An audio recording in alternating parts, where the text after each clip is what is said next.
अपनी पूर्णता को हम समझ लें तो किसी भी वस्तु के न होने से अपने में हीनता का अनुभव करने की कोई आवश्यकता नहीं होती।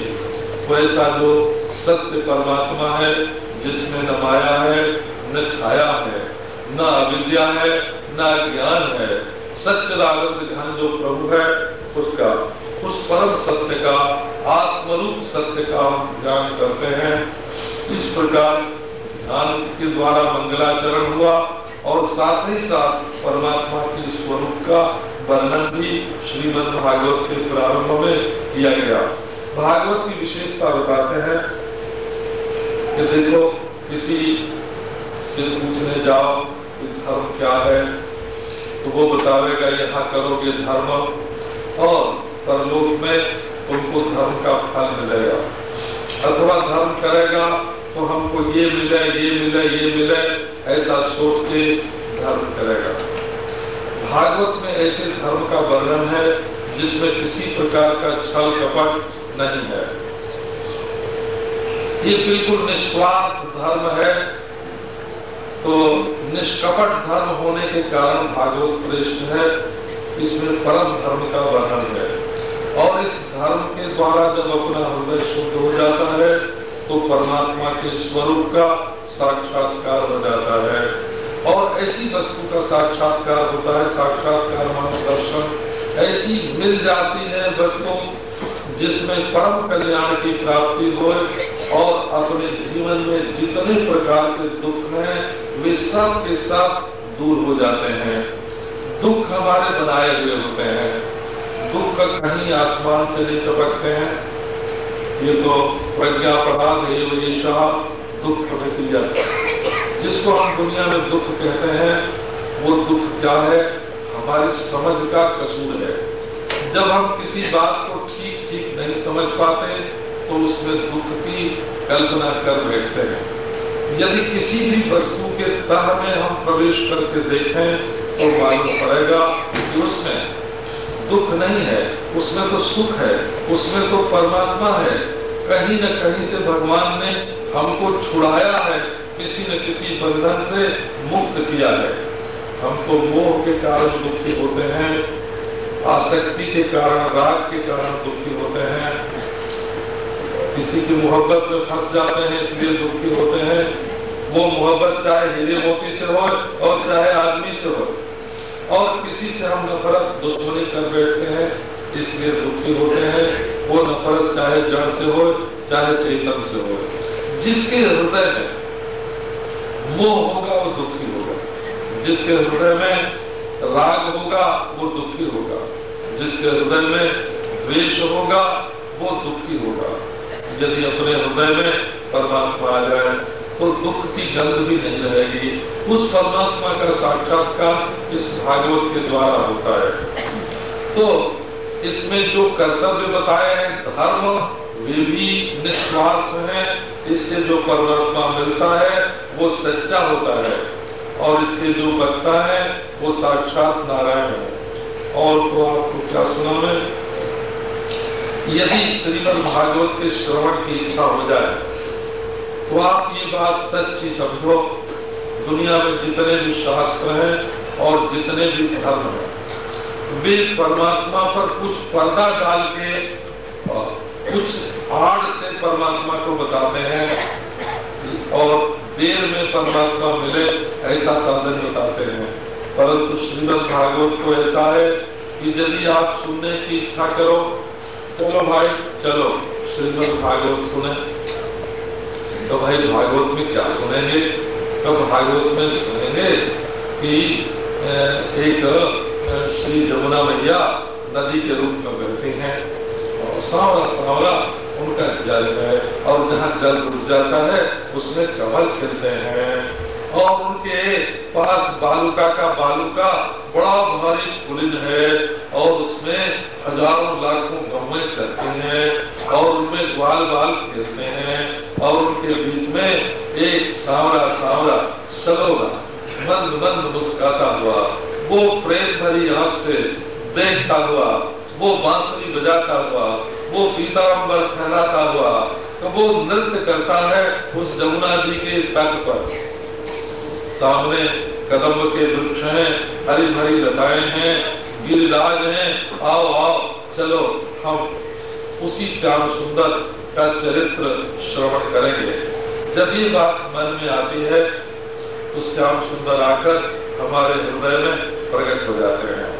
आप पानी पीना चाहें तो पानी आपके हृदय में नहीं आएगा, क्योंकि वो जड़ है, उसको मालूम नहीं है कि हमको कौन पीना चाहता है, और उसको वो दूर है, पास भी नहीं है, आना पड़ेगा।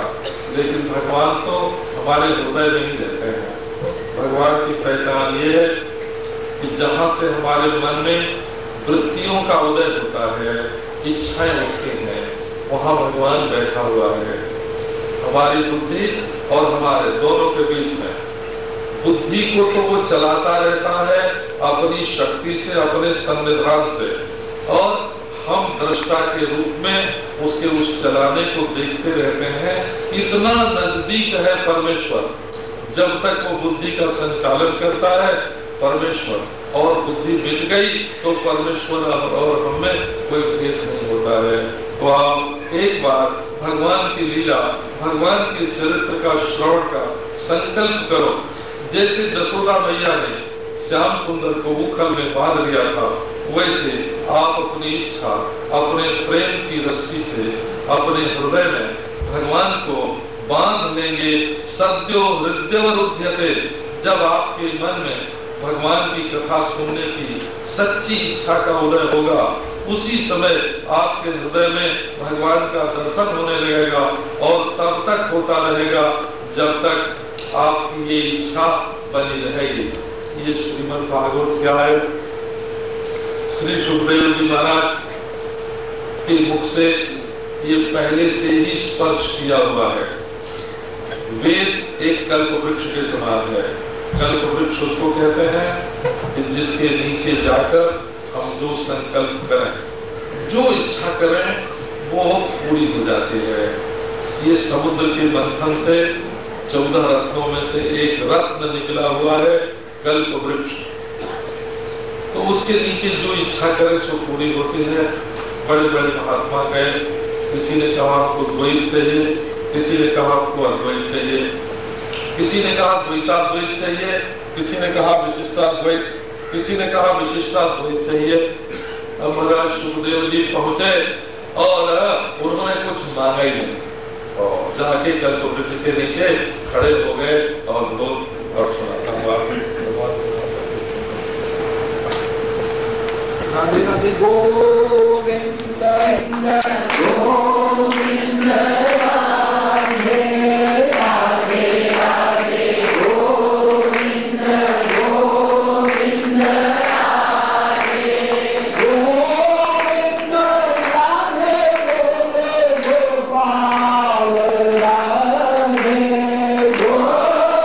गोविंद राधे गोपाल गोपाल राधे गोविंद राधे गोपाल राधे राधे राधे गोविंद गोविंद राधे राधे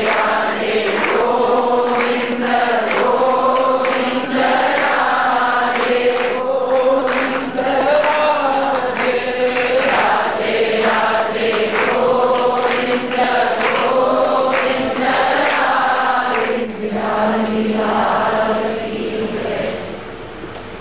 नारायण नारायण नारायण नारायण। गोविंद, जो कोई दो इच्छा लेके जाता है कल्प वृक्ष के नीचे, हमको धन चाहिए, धन मिलता है, हमको पुत्र चाहिए, पुत्र चल मिलता है, हमको पत्नी चाहिए तो पत्नी मिलती है, विजय चाहिए, विजय मिलता है, यश चाहिए, यश मिलता है, कोई चाहे हमको दीर्घायु चाहिए, दीर्घायु मिलेगी। कल्प वृक्ष का ये स्वभाव है। आचार्यों ने भी जो द्वैत अद्वैत मांगा उनको दिया कल्प वृक्ष ने। एक दिन सुखदेव जी महाराज घूमते फिरते और मुख के देश में सांवरे सलोने जैसा श्री कृष्ण का रूप है उससे मिलता जुलता ही सुखदेव जी का स्वरूप है। कल्प वृक्ष के नीचे पहुंच गए, उन्होंने तो कुछ मांगा ही नहीं, उनके मन में कोई इच्छा ही नहीं। तो कल्प वृक्ष ने स्वयं पूछा, ये अवधूत जी आपको क्या चाहिए, आपको क्या है?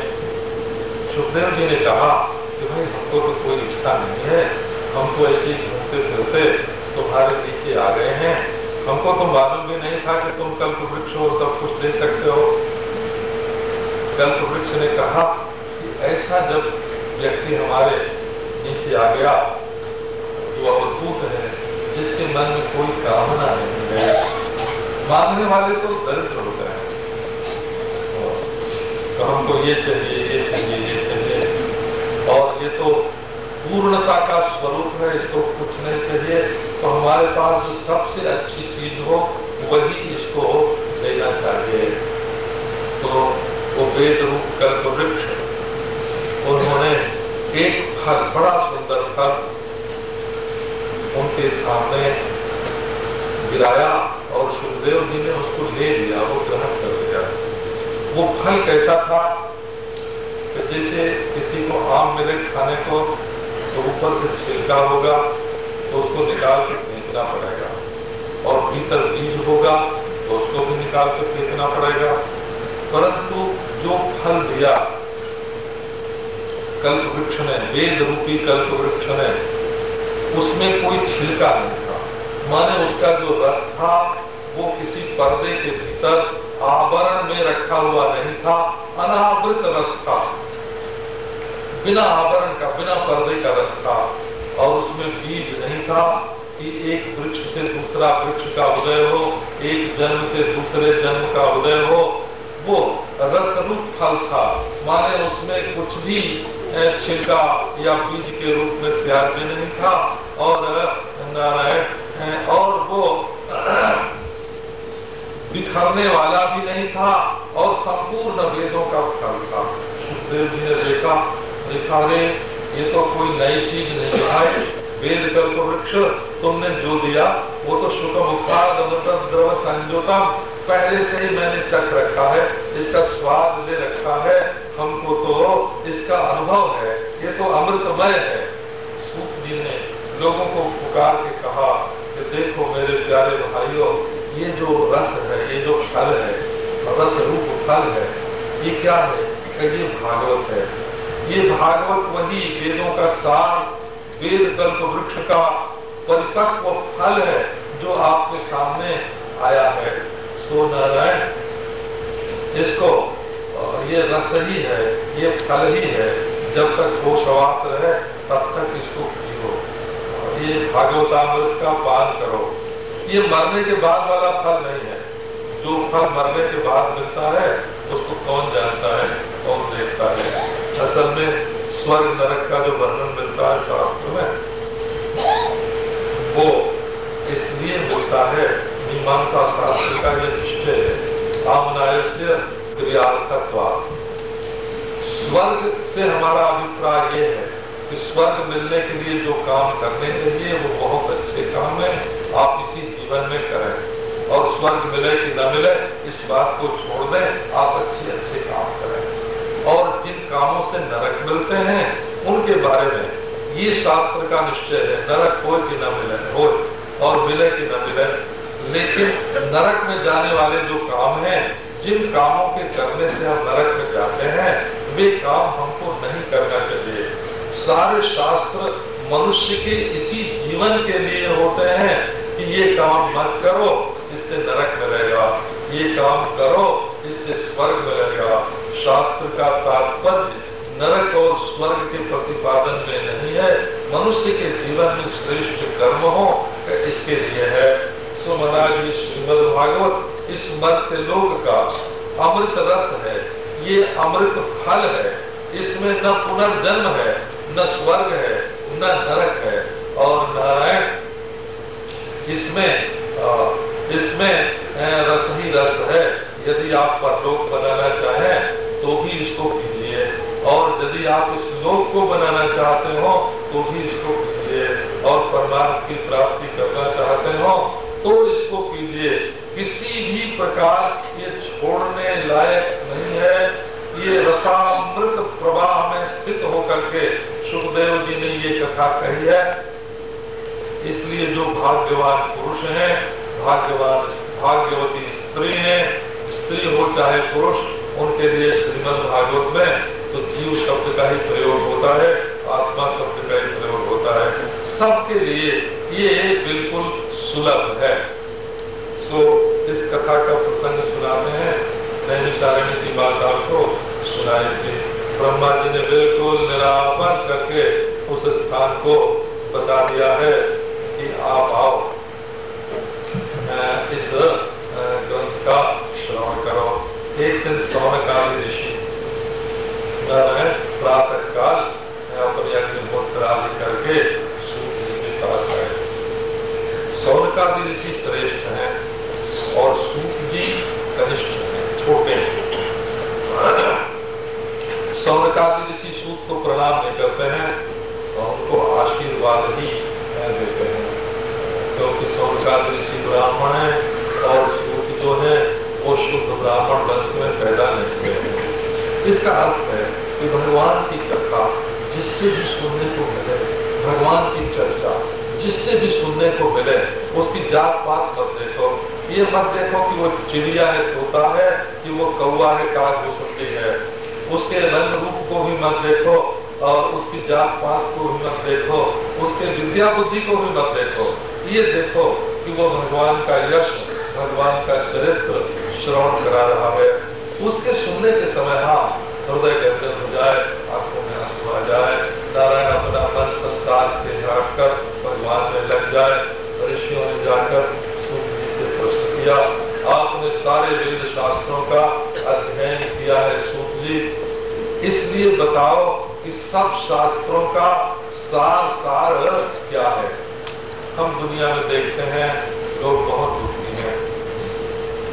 कोई भले लोगों के सामने शान बघारे कि हमको कोई दुख नहीं है, लेकिन जो बड़े बड़े धनी हैं, महाराज धन है, जिनके पास बहुत महल है, बहुत, तो उनके परिवार में क्लेश है। और जिनका परिवार सुखी है, नारायण उनकी इच्छाएं पूरी नहीं होती हैं, तो उनके स्वयं अपने मन में दुख होता है।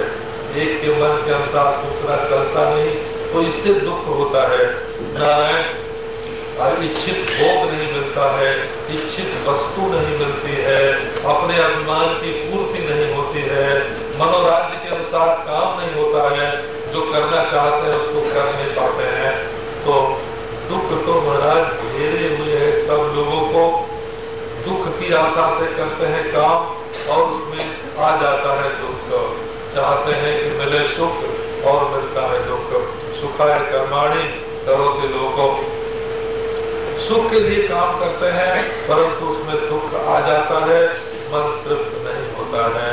तो ऐसी स्थिति में मनुष्य को क्या करना चाहिए कि जो सर्वज्ञ सर्वशक्तिमान भगवान है उसका आश्रय लेना चाहिए, क्योंकि भगवान के नाम में ऐसी शक्ति है कि बड़े बड़े ऋषि मुनि जो है नारायण, वे भी विरक्त होकर, शांत होकर, और न उनके पास धन है, न जन है, न मकान है, कोई परिग्रह नहीं है, तब भी भगवान के सहारे वे बहुत सुखी रहते हैं। तो ये तो नियम नहीं बना कि जिसके पास बहुत संपदा हो वह सुखी हो।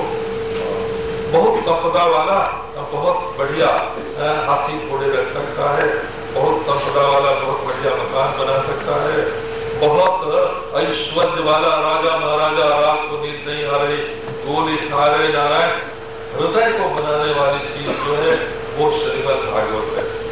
ये जो कपड़ा बनाने वाला है, ये जो रुई साफ करने वाला है, सीमेंट बनाने वाला, ये जो श्रम है ये बाहर की वस्तुओं को साफ करता है, लेकिन ये जो धर्म है ये तो मनुष्य के हृदय को शुद्ध करने वाला है।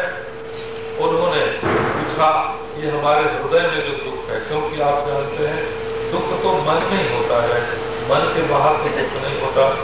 इसी से डॉक्टर लोग क्या करते हैं, जब किसी के शरीर में पीड़ा हो या दुखी हो तो ऐसा इंजेक्शन लगा देते हैं, ऐसी गोली खिला देते हैं कि उसको नींद आ जाए। जब मन को नींद आ जाएगी तो दुनिया का कोई दुख मालूम नहीं पड़ेगा। तो इसका मतलब यह है कि जब मन जागता है तभी हमको दुनिया का दुख सुख होता है, और जब मन सो जाता है तब दुनिया का दुख सुख नहीं होता। तो नियम यह है, जिसके रहने पर जो चीज हो और जिसके न रहने पर न हो, वो चीज उससे जुदा नहीं होती है। तो हम लोगों के जीवन में जितना भी सुख दुख है वो मन के कारण है। सो नारायण हमें चाहिए कि अपने मन को भगवान में लगावें।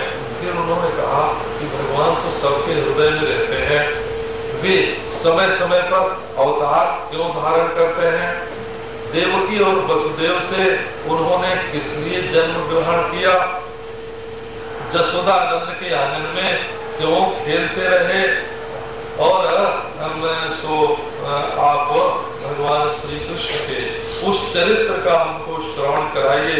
सौनकादिकों ने प्रश्न किया, जिससे हमारा हृदय तत्काल प्रसन्न हो जाता है।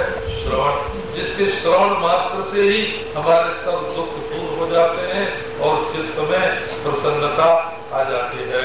ये प्रश्न सुनकर सूत जी महाराज बड़े प्रसन्न हुए।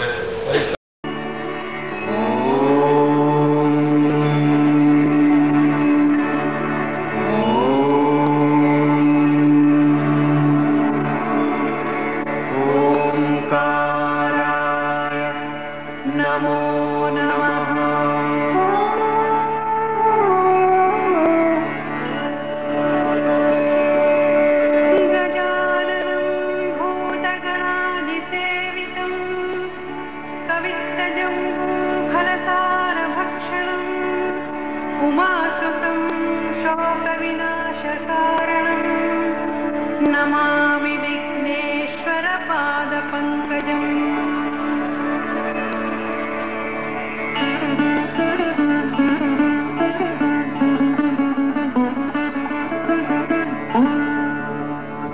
या कुन्देन्दुतुषारहारधवला, या शुभ्रवस्त्रावृता, या वीणावरदण्डमण्डितकरा, या श्वेतपद्मासना, या ब्रह्माच्युतशङ्करप्रभृतिभिः देवैः सदा वन्दिता, सा मां पातु सरस्वती भगवती निःशेषजाड्यापहा।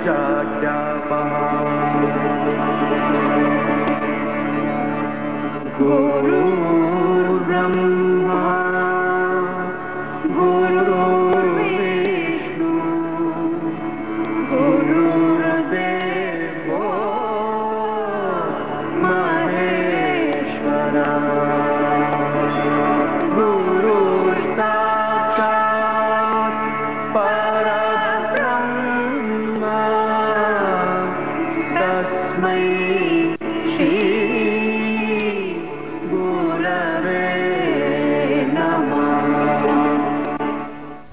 बढ़िया हाथी घोड़े रख सकता है, बहुत संपदा वाला बहुत बढ़िया मकान बना सकता है, बहुत ऐश्वर्य वाला राजा महाराजा, रात को नींद नहीं आ रही, गोली खा रहे। नारायण, हृदय को बनाने वाली चीज जो है वो श्रीमद् भागवत है।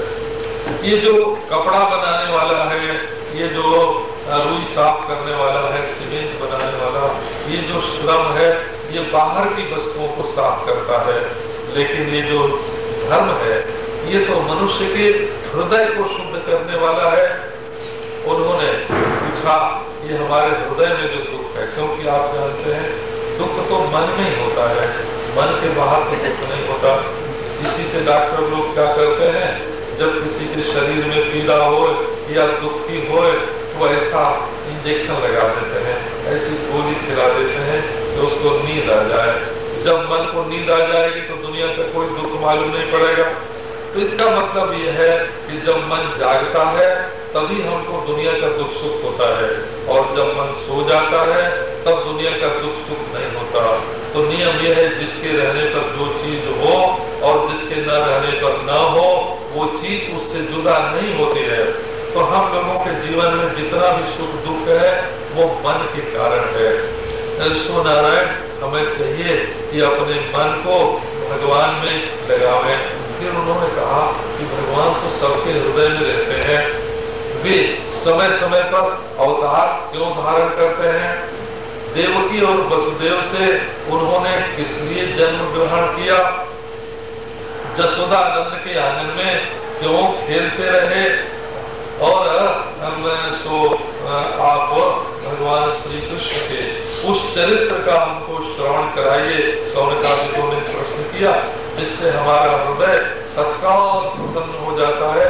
श्रवण, जिसके श्रवण मात्र से ही हमारे सब दुख दूर हो जाते हैं और चित्त में प्रसन्नता आ जाती है। ये प्रश्न सुनकर सूत जी महाराज बड़े प्रसन्न हुए। कभी कभी पूछने वाला मिल जाता है। एक महात्मा के गंगा किनारे 90 बरस की उम्र, 40 बरस से रहा करते थे वहाँ। जब हम लोगों ने जाकर उनसे ईश्वर संबंधी प्रश्न किए तो वो गदगद हो गए और बोले कि 40 बरस यहाँ गंगा किनारे नंगे रहते हो गया, अभी तक किसी ने आके हमसे ईश्वर के बारे में प्रश्न नहीं किया था। सब आके पूछते हैं महाराज हमारा रोग दूर हो जाए, हमको धन मिल जाए, हमको बेटा हो जाए, हमको जस मिल जाए। ये पूछने वाले तो बहुत लोग आते हैं, लेकिन ये पूछने वाले कि परमेश्वर क्या है, कैसे मिलता है, कोई नहीं आया। तो महात्मा लोग ईश्वर संबंधी प्रश्न सुन के बहुत प्रसन्न होते हैं। सूत जी बहुत प्रसन्न हुए और उन्होंने पहले सुखदेव जी को नमस्कार किया, क्योंकि कोई भी ज्ञान जो मिलता है वो गुरु से मिलता है। ये जो लोग चोरी चोरी ज्ञान प्राप्त कर लेते हैं, उनका ज्ञान समय पर काम नहीं देता है। ज्ञान सद्गुरु से प्राप्त होना चाहिए और वो उसमें कोई छल कपट नहीं होना चाहिए। छल कपट से प्राप्त किया हुआ ज्ञान टिकाऊ नहीं होता। तो उन्होंने सुखदेव जी महाराज को नमस्कार किया। सुखदेव जी वे है महाराज का जन्म लेते महाराज वो निकल पड़े विरक्त होके। व्यास जी पीछे पीछे दौड़े और सुखदेव जी कोई आदमी थोड़े थे, वो तो साक्षात भगवान के स्वरूप। सारे वृक्ष सारे पर्वत में सुखदेव जी व्याप्त। व्यास जी बुलावे बेटा, तो वृक्ष बोले बेटा, कौन कौन बेटा, कौन बाप, ये तो सारी भगवान सृष्टि है। ऐसे सुखदेव जी को हम नमस्कार करते हैं। उन्होंने वेदों का सार निकाल करके श्रीमद् भागवत के रूप में रखा है। उन्होंने बताया कि जब तक भगवान की भक्ति नहीं करोगे, भगवान का नाम नहीं लोगे, उनका गुणानुवाद श्रवण नहीं करोगे, तब तक तुम्हारे जीवन में सच्ची शांति और सच्चा सुख आ नहीं सकता है। इसलिए भाई ऐसा मत समझना कि जिनके पास बहुत धन है और वो बहुत सुखी है। क्या जिन देशों में बहुत संपत्ति है वो सुखी हैं? अरे वो तो दूसरों को नष्ट कर डालने की योजना बनाते रहते हैं। रूस सोचता है अमेरिका को नष्ट कैसे करें, अमेरिका सोचता है रूस को कैसे नष्ट करें। नहीं तो आणविक अस्त्र बड़े बड़े बनाने की आवश्यकता क्या होती?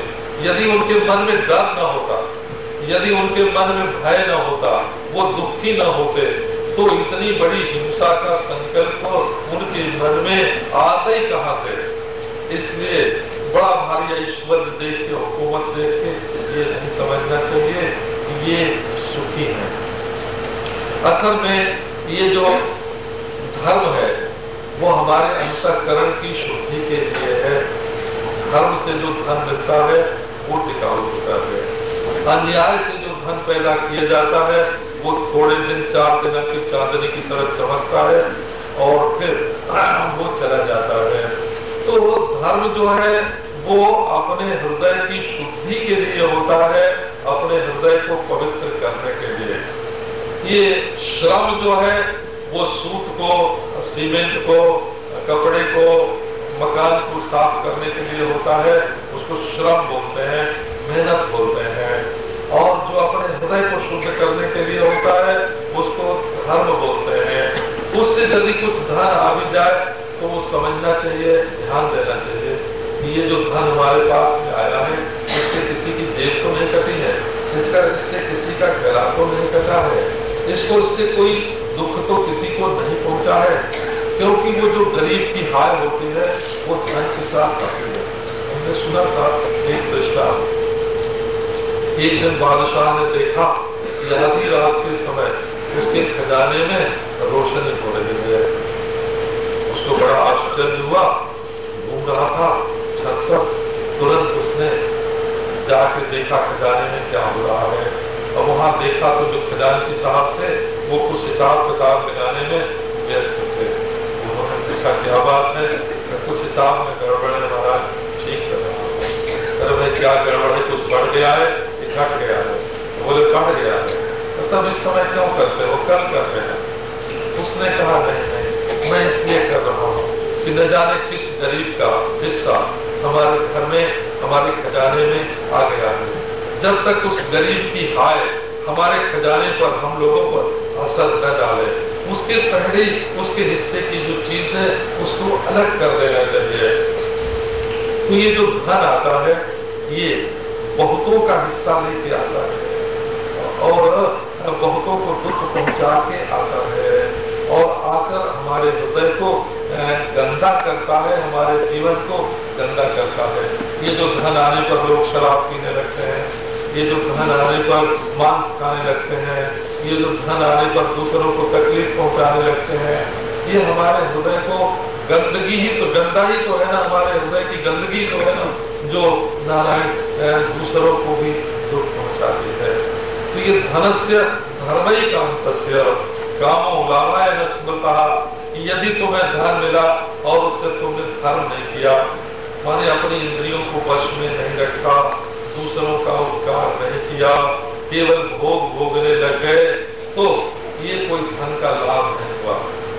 और यदि भोग भोगे तो भोग का ये लाभ नहीं है। धन का लाभ जो है वो धन इकट्ठा करना नहीं है, धर्म करना है। धर्म का लाभ अंतःकरण की शुद्धि है। धन का लाभ ये नहीं है कि उससे हमारी कामना की पूर्ति हो। नारायण, ये जो कामना की पूर्ति है इससे इंद्रियां तृप्त होती हैं, प्रसन्न होती हैं और इनकी आदत बिगड़ती है। हमको देखने के लिए ऐसा चाहिए, सुनने के लिए ऐसा चाहिए, छूने के लिए ऐसा चाहिए, पीने के लिए ऐसा चाहिए, सूंघने के लिए ऐसा चाहिए। हमारी इंद्रियों की ऐसी आदत बिगड़ जाती है। ये जैसे बहुत सी सौतें इकट्ठी हो जाएं और घर के मालिक को परेशान करें, वैसी ये इंद्रियां हमारी हमको परेशान करने लगते हैं। इसलिए सबसे बढ़िया बात ये होगी कि हम इंद्रियों को तृप्त करने में न लगे, अपने जीवन के निर्वाह पर ही भोग न करें, क्योंकि ज्यादा भोग जो होता है वो दूसरे को दुख पहुंचा करके होता है। नानुपाते भूतानि भोग संभवती, दूसरे को दुख पहुंचाए बिना भोग नहीं हो सकता। और भोग मनु विवर्धन्ते रागा तेषां कौशलानि। जितना भोग बढ़ाओगे अपने जीवन में, उतने भोग करने का तरीका और बढ़ता जाएगा और इंद्रियों की मांग और बढ़ती जाएगी और तुम्हें बिल्कुल अपना गुलाम बना करके इंद्रियां विषयों में डाल देंगी। तुम्हें सत्य भूल जाएगा, ईमानदारी भूल जाएगी, आत्मा भूल जाएगा, परमात्मा भूल जाएगा। तो जितने से अपने जीवन का निर्वाह हो जाए उतने भोग करना चाहिए। और जीना किस लिए? जीवन से तत्व जिज्ञासा। आप बोलो जीते तो हो, परंतु सत्य से आप कितनी दूर हैं, सत्य के आप कितने नजदीक हैं, इस बात पर आप विचार करो। सच्चाई आपको यदि मालूम नहीं है तो आप अंधेरे में जीवन व्यतीत कर रहे हैं। ऊपर की ऊपर संचलन तो न विद्युस्तमर्थम, ऊपर घूम रहे हैं, नीचे जो बहुत बड़ा संपत्ति धन गड़ा हुआ है तो उसको जानते नहीं है। निहारेण प्रावृता जल प्याहा, चारों ओर अंधकार छाया हुआ है, मालूम नहीं हमारा अगला कदम कहाँ पड़ेगा, एक मिनट के बाद क्या होगा इसका पता नहीं है। बड़ी बड़ी योजना बनाते रहते हैं लोग, एक धरती जरा सा करवट लेती है और सारी योजना धूल में मिल जाती है। सारा का सारा भविष्य अंधकार में छिपा हुआ है। आप इस समय का जीवन यदि ठीक बिताएंगे तब तो आपका भविष्य भी ठीक बनेगा। और यदि आप इसी समय का जीवन अपना गड़बड़ा देंगे और फिक्र करने में। ये समय तो बीत ही रहा है और अगले समय का फिक्र कर रहे हैं, वो तो आया ही नहीं है अभी, तो जो आया नहीं है उसकी फिक्र कर रहे हैं और ये समय खराब हो रहा है। जो बीत गया उसकी याद कर रहे हैं, तो जो बीत गया वो तो लौट के आएगा नहीं, और उसकी याद करने में ये वक्त भी तुम्हारा खराब जाएगा। इसलिए पिछली बातों की ज्यादा याद न करके और भविष्य के बारे में ज्यादा मनोराज्य न करके वर्तमान जीवन को यदि ठीक बिताया जाए तो मनुष्य बहुत सुखी, हर समय सुखी रह सकता है। अब ये है कि जीवस्य तत्व जिज्ञासा नार्थो दृष्टे है कर्म भी। तो बोले भाई जीते हैं, हमने इतना काम किया, अच्छा काम किया, किस लिए काम किया? किसी से पूछा कि भाई तुम ये काम क्यों करते हो?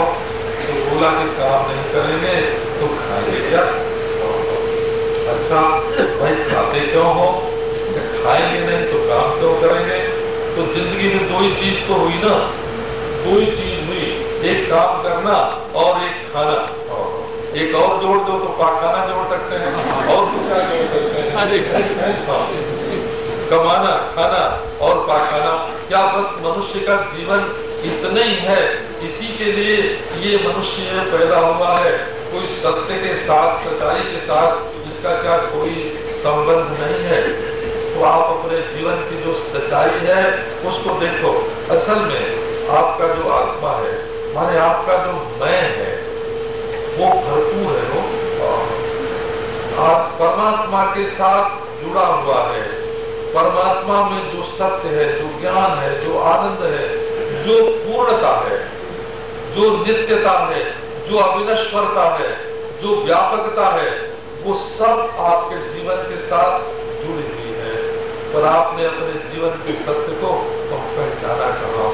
सो उसको पहचानने की कोशिश करनी चाहिए। सच्चा जीवन यही है, जीवस्य तत्व जिज्ञासा नार्थो यश्चे कर्म भी। एक बाबू साहब नाव पर यात्रा कर रहे थे, अल्लाह ने, उन्होंने देखा ना यात्रा लंबी है नाव पर और कुछ बातचीत नहीं करेंगे तो समय कैसे कटेगा। तो अल्लाह से उन्होंने पूछा कि क्यों भाई तुम कुछ ज्योतिष जानते हो? उसने कहा कि नहीं। अच्छा कुछ साइंस जानते हो? कहा नहीं। कहा अच्छा कुछ दवा दारू जानते हो? कहा नहीं। अब जो पूछे बेचारा बल्ला तो गाड़ चला रहा था, नाव खेल रहा था और कहता जाता मैं ये भी नहीं जानता, ये भी नहीं जानता, ये भी नहीं जानता। अब नारायण नाव फंस गई धोर में। तो मल्लाह ने कहा कि बाबूजी आप तैरना जानते हैं? बाबूजी ने कहा कि नहीं मैं तैरना तो नहीं जानता। तो बोले तो देखो फिर तो आपका सारा जीवन बेकार है। अब आप ये नाव तो डूब जाएगी और मल्लाह का क्या पूछेगा? केवल लंगोट देखो मैं ये डूब के जा रहा हूँ। नाव से पूरा और वो तो निकल गया और बाबूजी सब साइंस और सब ज्योतिष और सब नारायण विज्ञान और सारी विद्या ले दिए और उसी नदी में डूब गए।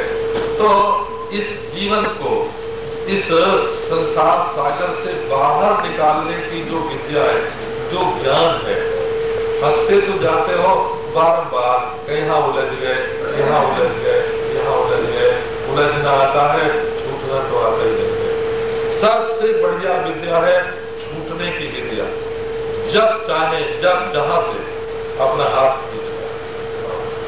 सबसे बढ़िया काम करने वाला कौन है? कि जिसका हाथ वहीं तक जाता है जहां से वो अपने को निकाल सके। ऐसी जगह हाथ डाल देना कि बंदर के हाथ की तरफ फंस जाए। बंदर देखता है कि चना रखा है, कहा कहीं छोटे मुंह वाले घड़े में घड़ा है, घड़ा हुआ नारायण। अब बंदर ने उसमें हाथ डाल के मुट्ठी बांधी चने की और हाथ निकलता नहीं है। मदारी ने आके पकड़ लिए।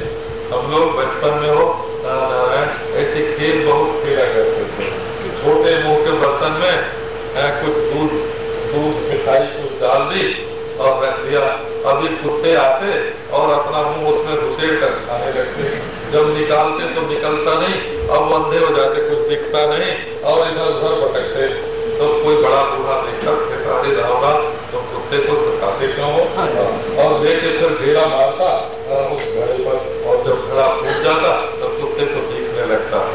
तो अपना हाथ ऐसी जगह नहीं डालना चाहिए जहाँ से निकाल न सकते हो। हमको उलझना आता है लेकिन सुलझना नहीं आता है। तो जब सत्य को जानेगा मनुष्य तो कहीं फंसेगा नहीं। समग्र आसक्तियों से मुक्त हो जाने के लिए, उससे छूटने के लिए ये जरूरी है कि हम सच्चाई को पहचानते रहें। एक बात आपको कह दें, बुरी न लगे तो, यदि आपको मालूम पड़ता हो कि ये हमसे बहुत प्रेम करता है तो आप फंस गए। आप स्वयं चाहे जिससे जितना प्रेम कर लीजिए, लेकिन जहाँ दूसरे के प्रेम में आप फंसे तो वहाँ वो आपको न जाने लग जाएगा। हो ये तो मनुष्य का मन पकड़ा जाता है। हमने पढ़ा था एक न्याय शास्त्री नाम का ग्रंथ है संस्कृत भाषा में, उसमें श्याल सुनक न्याय है। श्याल सुनक, एक आदमी ने क्या किया, बहुत बढ़िया कुत्ता पाला और कुत्ता पाल के उसका वही नाम रख दिया जो उसके साले का नाम है। अब महाराज बहुत प्यार करे उसको, अपने साले की तरफ प्यार करे।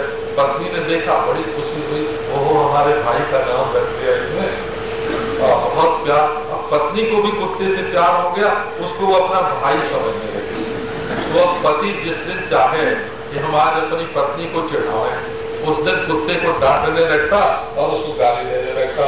अब पत्नी चिढ़ जाती महाराज और उसकी निंदा करे तो पत्नी नाराज हो, और जब उसकी तारीफ करे तो पत्नी खुश हो। तो पत्नी को खुश करना हो तो तारीफ कर दे, और नाराज करना हो तो निंदा कर दे। अब पत्नी के मन को उसने कुत्ते के द्वारा, अब समझ गया कि हमारी पत्नी इस कुत्ते में फंसी है, तो महाराज कुत्ते की निंदा और उस कुत्ते के द्वारा अपने पत्नी को वो नचाया करता था। तो ये देखना कि तुम्हारा मन जो है, हीरा तो तुमको पहचानता नहीं, तुम हीरे से प्रेम करते हो, नोट तो तुमको पहचानता नहीं, तुम नोट से प्रेम करते हो। सत्य को जानना चाहिए। और सत्य क्या है? जो सत्य के जानकार हैं उनसे आपको सत्य का पता चलेगा। जैसे व्यापार के जानकार से आप व्यापार सीखते हैं, जैसे कानून के जानकार से कानून सीखते हैं, जैसे चिकित्सा के जानकार से चिकित्सा सीखते हैं, वैसे जो सत्य के जानकार हैं, जो जीवन की सच्चाई को समझते हैं, उसके गुण को, उसके तत्व को समझते हैं, हाँ, उनके साथ जब आप मिलेंगे, जुलेंगे, बैठेंगे, उठेंगे, उनसे जानकारी प्राप्त करेंगे, तब आपको मालूम पड़ेगा कि सत्य क्या है। तो वदन्ति तत्तत्त्वविदः तत्त्वं जद ज्ञानमद्वयम् ब्रह्मेति परमात्मेति भगवान इति शब्दते। जो तत्व के जानकार हैं, जो जिस विषय का जानकार है, वही उस विषय को दे सकता है। जो दुनिया की सच्चाई को, इसके रहस्य को, इसकी असलियत को, और तत्व माने असलियत, सच्चाई को जो जानता है, उससे यदि तुम सुनोगे तो वो इसकी सच्चाई को बता देगा। असल में दुनिया कुछ नहीं है।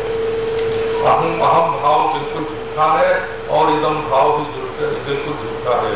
एक ज्ञान है, अद्वय ज्ञान। सुख भी एक ज्ञान है कि हमको सुख हो रहा है, दुख भी एक ज्ञान है कि हमको दुख हो रहा है, दूरी भी एक ज्ञान है, संबंध भी एक ज्ञान है। यहाँ गृहस्थ लोग बहुत बैठे हैं, नारायण, यदि उनसे पूछे बात तो कड़वी है, आप अपने बाप को कैसे पहचानते हो? आपके पास ऐसा कौन सा दूरबीन है, ऐसा खुर्दबीन है, ऐसी कोई लेबोरेटरी है आपके पास जिससे आप अपने पिता को पहचानते हो?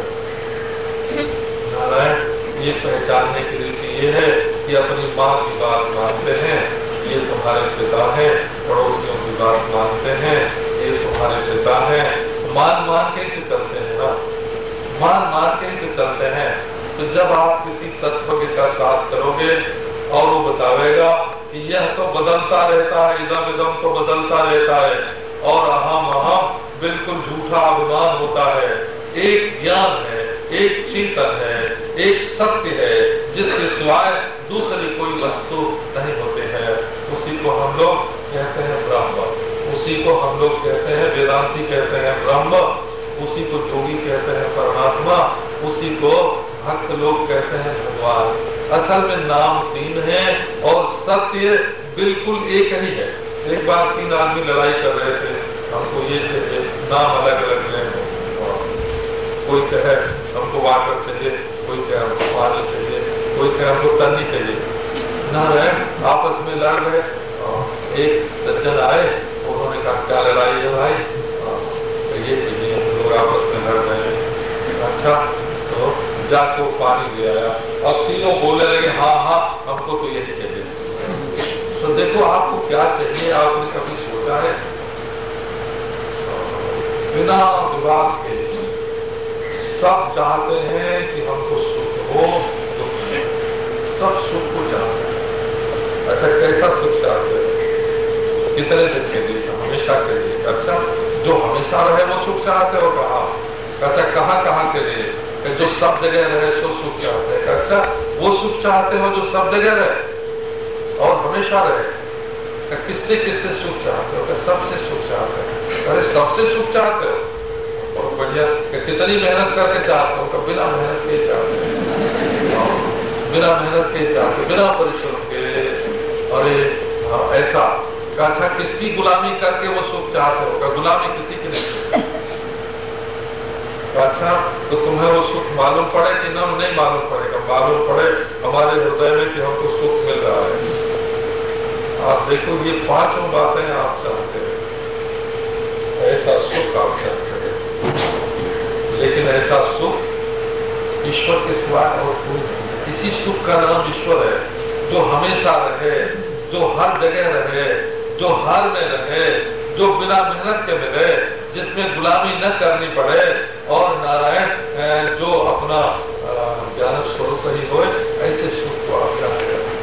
ये महात्मा लोग वही सुख आपको बताना चाहते हैं, लखाना चाहते हैं कि जिससे आप चाहे रन में रहो, चाहे वन में रहो, चाहे धनी रहो, चाहे गरीब रहो, चाहे शरीर में रोग रहे कि आरोग्य रहे, आपको ठीक भोजन मिले कि न मिले, लेकिन आपका सुख आपके जीवन में हमेशा बना रहे, उसी सुख को देने के लिए ये महात्मा लोग आते हैं।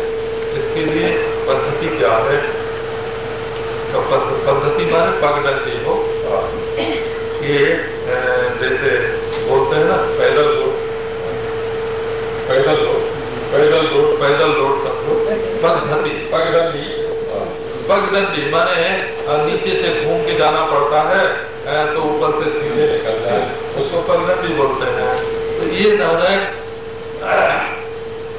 पद्धति माने इस सुख को पाने का तरीका क्या है, किस रास्ते से चलें तो ऐसे सुख की प्राप्ति हो सकती है, उसको बोलते हैं पद्धति, शैली, ढंग, करने का तरीका। बोले देखो, इसके लिए ये बात है कि जानकार का संग तो जरूर चाहिए, महात्मा चाहिए। इसके लिए तो जो महात्मा इस सत्य को जानते हैं उनका संग तो आपको करना पड़ेगा। वो कैसे मिलेगा? तो बोले देखो, थोड़े तीर्थ सेवना महत सेवा होती। ये जो पवित्र तीर्थ हैं उनमें कभी कभी जाया करो। जैसे हम पहले पैदल बद्रीनाथ जाते, 2 बार गए, तो उस समय मोटर नहीं जाती थी वहां। अब जब रास्ते में चलते तो देखते ये पहाड़ में किसका है, किस सेठ का पहाड़ है, ये जंगल है, किस सेठ का है। ये बड़े बड़े बर्फ दिख रहे हैं महाराज, बर्फ के पहाड़, ये किसके हैं? ये गंगा जी हैं, और ये मंदाकिनी है, नारायण